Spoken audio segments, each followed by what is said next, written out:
तो आइए दोस्तों, हमारे यूट्यूब चैनल यस मास्टर में स्वागत है। तो आइए हम समझते हैं बहुपद का गुणनखंड।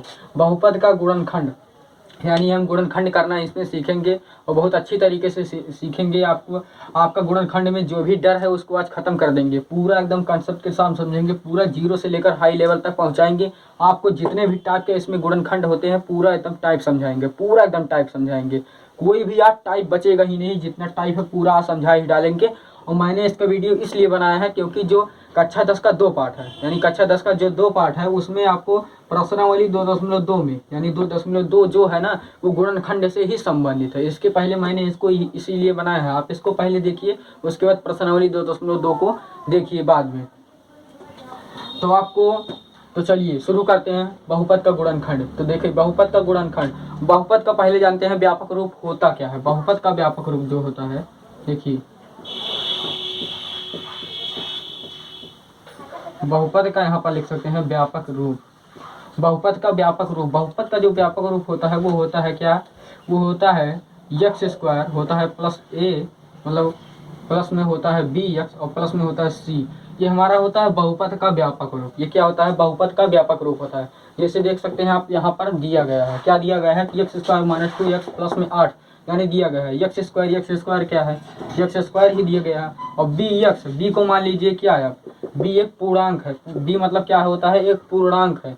बी मतलब देखिए यहाँ पर 2 एक पूर्णांक है और यक्स यहाँ पर क्या है, यक्स एक चर है। उसके बाद प्लस का साइन, यहाँ पर माइनस का साइन लगो तो लग ही सकता है। और सी देखिए, सी यहाँ पर क्या है, एक पूर्णांक है। यानी आप यहाँ लिख सकते हैं कि जहाँ बी और सी क्या है, एक पूर्णांक है और यक्स यहाँ पर क्या है, जो कि एक चर है यानी एक अक्षर है।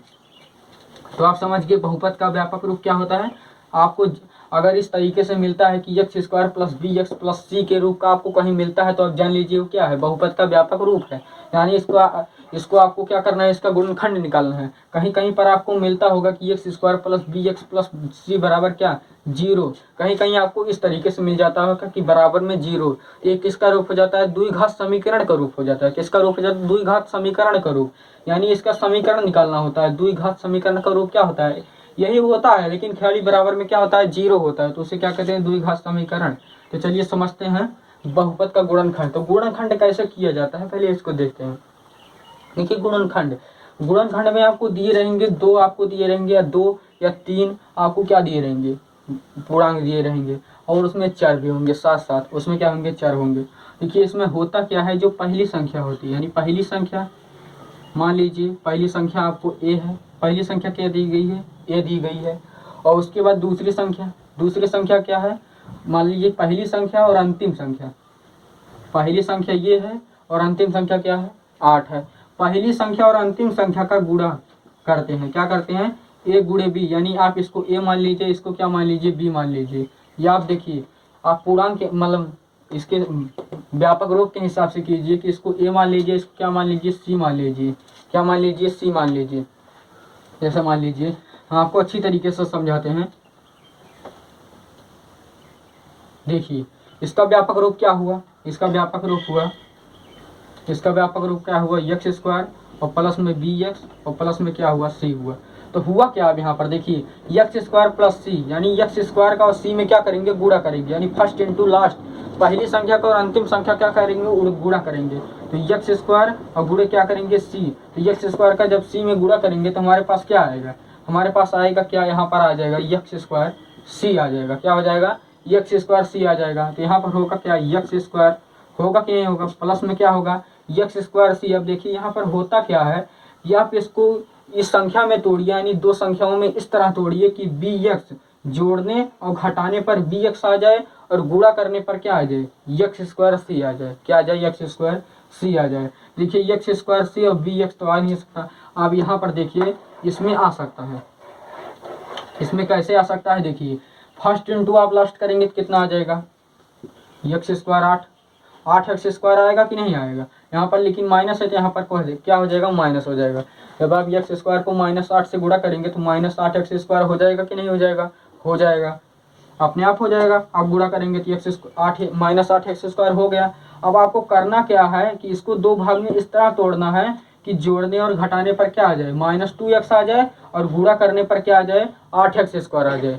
तो दो भाग में आप कैसे तोड़ सकते हैं, देखिए 4 दूनी कितना हो जाता है, 8 हो जाता है, और 4 को जब 2 से घटाएंगे तो कितना हो जाएगा, 2 हो जाएगा। यानी घटाने पर 2 आया कि नहीं आया। अगर जोड़ने पर आ जाए या घटाने पर आ जाए, यानी जोड़ने और घटाने में से एक ही आ रहा है, तब भी हमारा सही है। देखिए घटा, यानी अगर हम 4 में से 2 को घटाएंगे तो 2 आ रहा है कि नहीं आ रहा है, और 4 को 2 से गुणा कर रहे हैं तो 8 आ रहा है कि नहीं आ रहा है। यानी हमारा गुणन, यानी जो हमने दो संख्या लिया वो सही है कि नहीं सही है, सही है। देखिए कैसे करेंगे कि x² और माइनस कितना, 4 दूनी 8, तो 4 और माइनस में कितना, 8।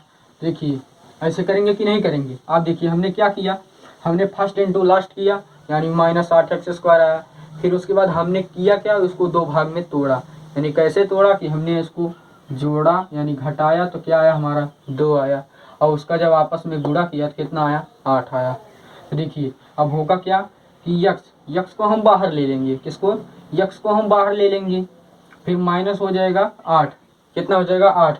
अब देखिए यहाँ पर होगा कि x² माइनस 4 का गुणा करेंगे यक्स में, यानी ब्रैकेट के बाहर है और इसके गुणा में है, इसका गुणा करेंगे कि नहीं करेंगे, करेंगे। तो 4 को x से गुणा करेंगे क्या, तो कितना हो जाएगा, 4x हो जाएगा कि नहीं हो जाएगा। और एक बात और ध्यान दीजिए कि अगर ब्रैकेट के पहले माइनस का चिन्ह है और ब्रैकेट के अंदर के सभी चिन्ह क्या हो जाते हैं, बदल जाते हैं। अगर ब्रैकेट के पहले आपको माइनस का चिन्ह मिलता है और ब्रैकेट के अंदर आपको प्लस माइनस और प्लस का चिन्ह मिलता है, तो इसका चिन्ह क्या हो जाएगा, यहाँ पर माइनस है तो इसका चिन्ह हो जाएगा प्लस, का चिन्ह हो जाएगा माइनस, और माइनस का चिन्ह हो जाएगा प्लस, और प्लस का चिन्ह हो जाएगा माइनस। आप इसको जरूर याद रखना कि अगर ब्रैकेट के पहले माइनस का चिन्ह दिया गया है तो ब्रैकेट के अंदर के सभी चिन्ह क्या हो जाएंगे, परिवर्तित हो जाएंगे, यानी बदल जाएंगे। तो देखिए यहाँ पर 4x² हो गया।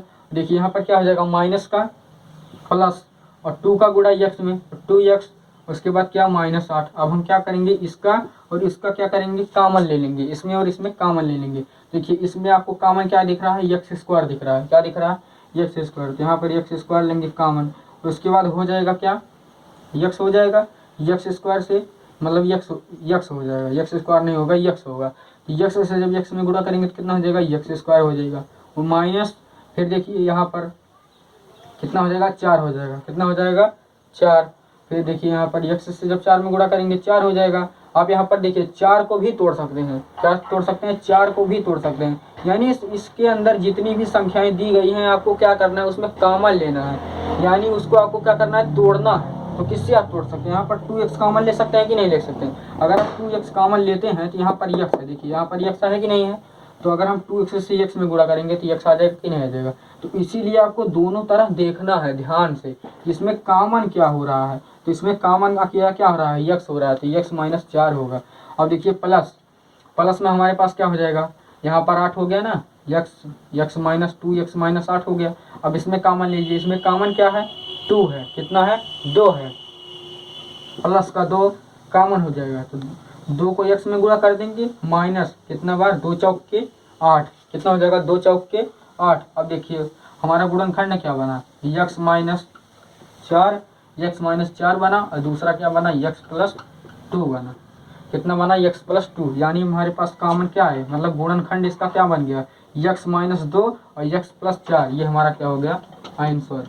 इसी तरह हमारा गुणनखंड होता है। तो देखिए हमने किया क्या कि हमारे पास यहाँ पर बहुपद दिया हुआ था, कि नहीं दिया हुआ था।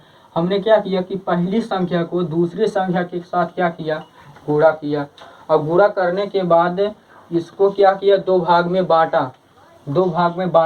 और किस तरह से बांटा कि जोड़ने और घटाने पर बीच वाली संख्या प्राप्त हो गई, और गुणा करने पर जो हमने पहली और अंतिम संख्या का गुणा किया था हमें वो प्राप्त हो गई। जैसे यहाँ पर देखिए फिर से आप समझ सकते हैं, देखिए 4 में से 2 को घटाया तो 2 आया, और 4 को 2 से गुणा किया तो 8 आया कि नहीं आया। उसके बाद x आया और -8 आया। फिर आपने क्या किया, इसका आपने गुणा किया, फिर उसके बाद यहाँ पर आपने कॉमन ले लिया, और कॉमन लेने के बाद आपने इसका और इसका एक ब्रैकेट में रख लिया, तो हमारे पास क्या हो गया, इसका गुणनखंड हो गया। और आइए इसी तरह से 1-2 गुणनखंड हल करते हैं और उसके बाद आगे चलते हैं।